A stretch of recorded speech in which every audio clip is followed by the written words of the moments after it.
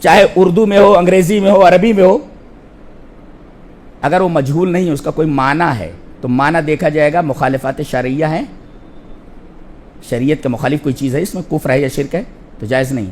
اور اگر کفر و شرک نہیں ہے لا بس کر سکتے ہیں آپ کسی بھی زبان میں. 2 3 الاعتقاد الصحیح، یہ مین ہے، یہ یعنی راقی اور مرقی، جھاڑ پھونک کرنے والا اور مرقی جس کے اوپر جھاڑ پھونک کیا گیا ہے، دونوں کا اعتقاد یہ ہو کہ یہ جو رقیہ ہے یہ سبب ہے، اصل شافی اللہ تبارک و تعالیٰ کی ذات ہے. یہ اعتقاد ہونا چاہیے. بعض لوگ جاتے ہیں نا جن کا عقیدہ خراب، ڈاکٹر صاحب ارے تم ہی ہو بس، تم ہی ہو بس، بھگوان ہو تم، یہ ہو وہ ہو، یہ ساری چیزیں. تو یہ جو چیز ہے الاعتقاد الصحیح، یعنی راقی اور مرقی، جھاڑ پھونک کرنے والا اور جس کے اوپر جھاڑ پھونک کیا گیا ہو، یہ دونوں کے دونوں یہ اعتقاد رکھتے ہوں کہ یہ جو جھاڑ پھونک ہے، یہ رقیہ جو ہے یہ سبب ہے، شفا یہ مؤثر بھی ذات نہیں ہے. اللہ تبارک و تعالی اصل شافی ہے. یہ 3 چیزیں ضروری ہیں. ایک تو یہ کلام اللہ و اسماؤہ والادعیۃ النبویہ، دوسرے اللسان المفہوم یعنی کلمات مفہومۃ المعنی، 2، اور تیسرے الاعتقاد الصحیح. یہ 3 شرطیں اگر پائی جائیں تو وہ رقیہ درست ہوگا، آپ کر سکتے ہیں، ورنہ وہ صحیح نہیں. اور چوتھا میری طرف سے کہ آپ رقیہ کی دکان نہ کھول لیں، ہاں دکان کھول کر کے کماتے بیٹھیں، وہ بھی درست نہیں ہے جی. تو یہ چوتھی شرط ہے میری طرف سے جی. 3 شرطیں انہوں نے لکھی ہیں، چوتھی شرط میری طرف سے کہ اسے دکان نہ بنا لیا جائے، ہاں دکان کھول کر کے جو ہے آدمی کمانے بیٹھ جائے جی.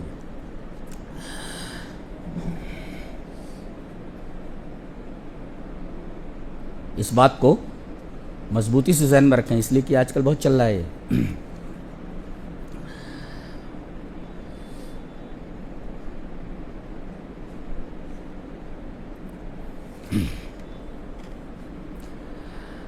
اس کے بعد ایک بہت ہی پیاری حدیث ہے.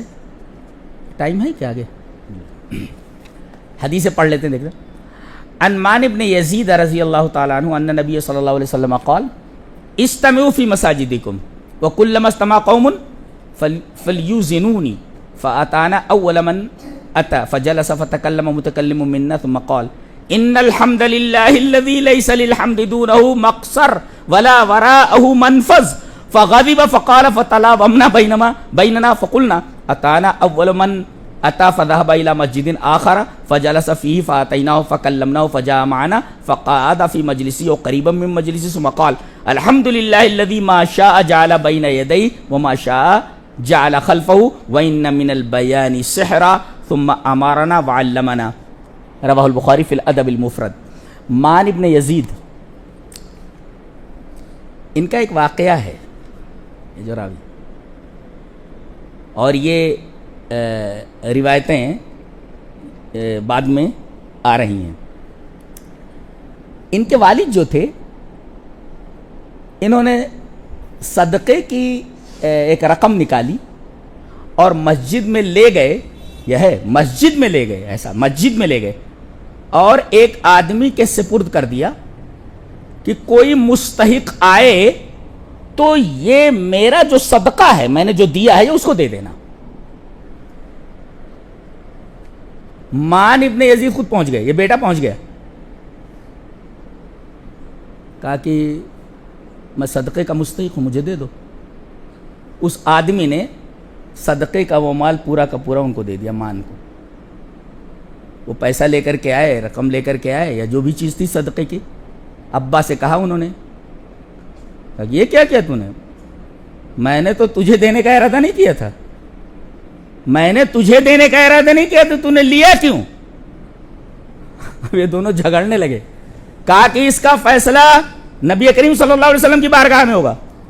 یہ آئے اور کہا کہ اللہ کے رسول، میں نے صدقے کی رقم نکالی اور مسجد میں ایک آدمی کو اس کا ذمہ دار بنا دیا کہ جو مستحق ہوگا صدقے کی رقم اسے دے دینا. یہ میرا بیٹا گیا اور صدقے کی وہ رقم لے کر کے آ گیا. حضرت مان نے کہا کہ اللہ کے رسول، میں صدقے کا مستحق ہوں.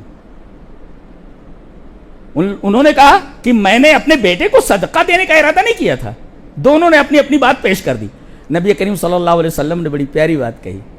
کہا تمہیں تمہاری نیت کا ثواب مل گیا. کن کو؟ باپ کو. اور مان سے کہا کہ تم مستحق تھے لہذا یہ رقم تمہارے لیے جائز ہے. اللہ اکبر.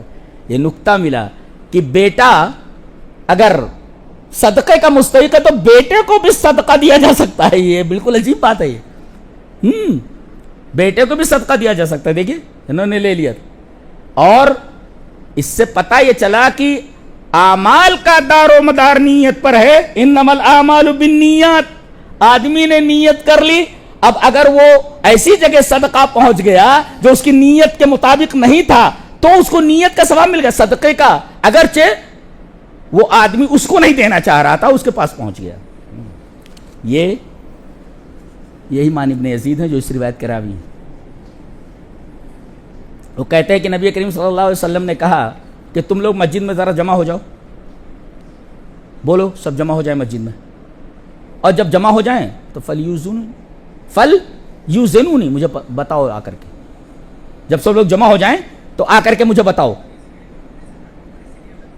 ایک آدمی سب سے پہلے آیا، وہاں بیٹھ گیا. نبی کریم صلی اللہ علیہ وسلم آ کر بیٹھے.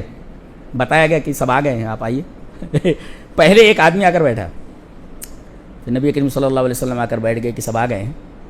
فتکلم متکلم منا. ہم میں سے متکلم کھڑا ہوا.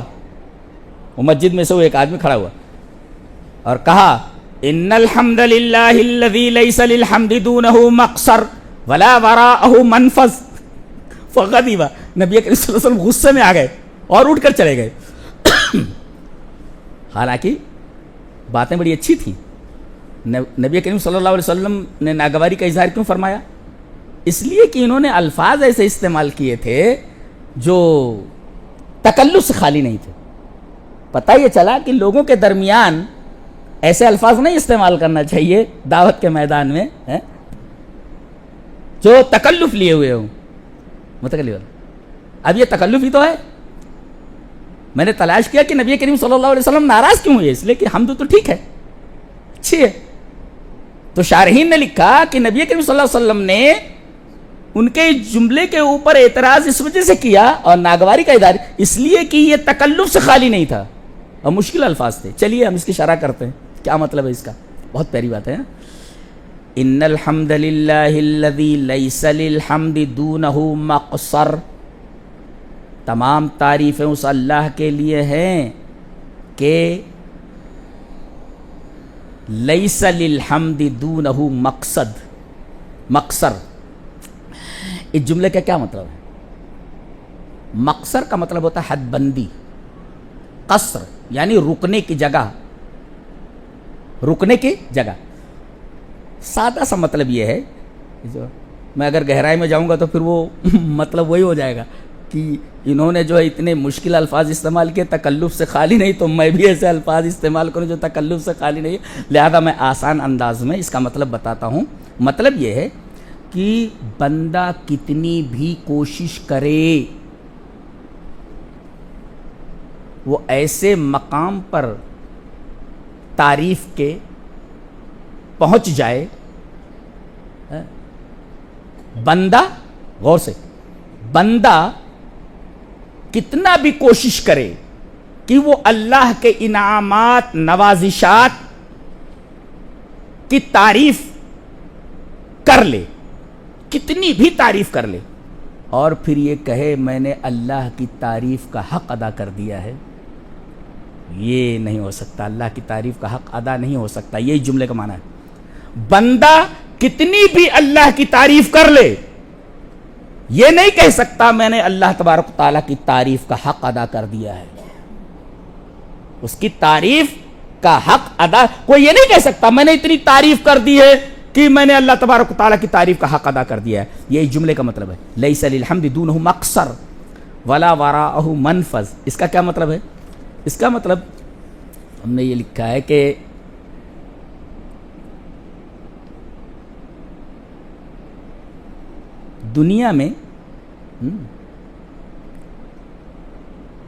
بندہ تعریف کرتے کرتے کسی مقام پر پہنچ جائے، دیکھو تعریف کرتے کرتے کسی مقام پر پہنچ جائے اور کہے کہ اب اس کے بعد اللہ کی تعریف کی گنجائش نہیں ہے، یہ بھی صحیح نہیں ہے۔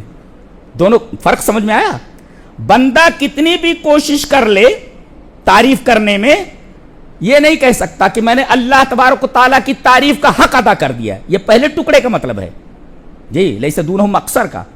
اور ولا وراءہ منفذ کا مطلب یہ ہے کہ بندہ تعریف کرتے کرتے کسی مقام پر پہنچ جائے اور کہے کہ اب آگے اللہ تبارک و تعالیٰ کی حمد کی کوئی گنجائش نہیں رہی، حمد کا سلسلہ ختم ہو گیا، ایسا کبھی نہیں ہوتا ہے۔ دونوں کا مطلب سمجھ میں آیا؟ بہت ہی عجیب و غریب جملے ہیں دونوں، سن لینا بعد میں اس میں۔ اس کے بعد نبی کریم صلی اللہ علیہ وسلم نے جب یہ سنا تو آپ اٹھ کر دوسری مسجد میں چلے گئے۔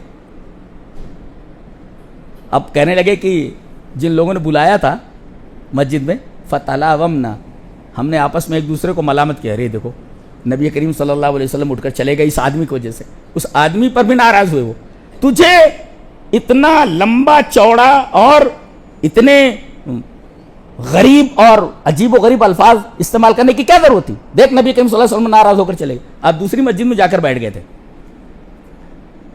فَذَهَبَ إِلَى مَسْجِدٍ آخر، دوسری مسجد میں چلے گئے تھے آپ، یہ آئے کہا کہ اللہ کے رسول ہم جو ہے معافی چاہتے ہیں اس کی، اور اس آدمی سے ہم لوگ بھی ناراض ہیں جس نے ایسی حرکت کی ہے، تو اللہ کے رسول آپ چلیے وہاں پہ۔ آپ نے ان کے عذر کو قبول فرمایا۔ دیکھیں ایک نکتہ یہ ملا، شارحین لکھتے ہیں کہ کوئی اگر خطا کر لے اور پھر عذر پیش کر لے تو اس کے عذر کو قبول کر لینا چاہیے، اسے معاف کر دینا چاہیے۔ یہ نبی کریم صلی اللہ علیہ وسلم کی سنت نبوی ہے۔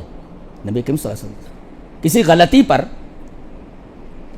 آدمی کو احساس ہو جائے کہ یار مجھ سے غلطی ہو گئی ہے، پھر وہ عذر پیش کرے، تو جس کے تعلق سے غلطی ہوئی اسے چاہیے کہ وہ اس غلطی پر عذر چاہنے والے کے عذر کو قبول کر لے۔ آپ اٹھ کر آ گئے، ان کو عذر قبول کیا، اور پھر جو کچھ معاملہ تھا اللہ کے رسول صلی اللہ علیہ وسلم نے وہاں پر کیا، اور آپ نے فرمایا، پھر آپ نے کہا، اس نے شروع کیا تھا ان الحمد للہ الذی لیس للحمد دونہ مقصر ولا وراءہ منفذ، آپ نے شروع کیا الحمد للہ الذی ما شاء جعل بین یدیہ وما شاء جعل خلفہ، اللہ تبارک و تعالی کی تعریف ہے جو چاہا اپنے سامنے کیا اور جو چاہا اپنے پیچھے کیا۔ کیا مطلب؟ مطلب یہ ہے کہ اللہ تبارک و تعالی جس چیز کو چاہتا ہے پہلے کرتا ہے، اور جس چیز کو چاہتا ہے بعد میں کرتا ہے۔ اسے یہ نہیں کہا جا سکتا کہ اس چیز کو پہلے پیدا کیوں کیا، اس چیز کو بعد میں، اس چیز کو مقدم کیوں کیا، اس چیز کو مؤخر کیوں کیا، اس کی مشیت کے اوپر ہے۔ جس چیز کو چاہے پہلے کرے اور جس چیز کو چاہے بعد میں کرے، یہ اللہ تبارک تعالیٰ کے اختیار میں ہے۔ اور پھر آپ نے فرمایا وَإِنَّ مِنَ الْبَيَانِ سِحْرًا، بعض بیان جو جادو ہوتے ہیں، وہ در حقیقت وہی انداز تھا اس آدمی کا، جی بعض بیان جادو ہوتے۔ ثم امرنا وعلمنا، پھر نبی کریم صلی اللہ علیہ وسلم نے کچھ احکام دیے اور ہمیں کچھ تعلیم دی۔ یہ رہا آج کا پہلا جو ہے درس، انشاءاللہ سلسلہ وار یہ درس چلتا رہے گا۔ ہے بہت دلچسپ، بہت علمی کتاب ہے۔ اللہ ہمیں نیک عمل اور اچھی سمجھ کی توفیق عطا فرمائے۔ وآخر دعوانا الحمدللہ رب العالمین۔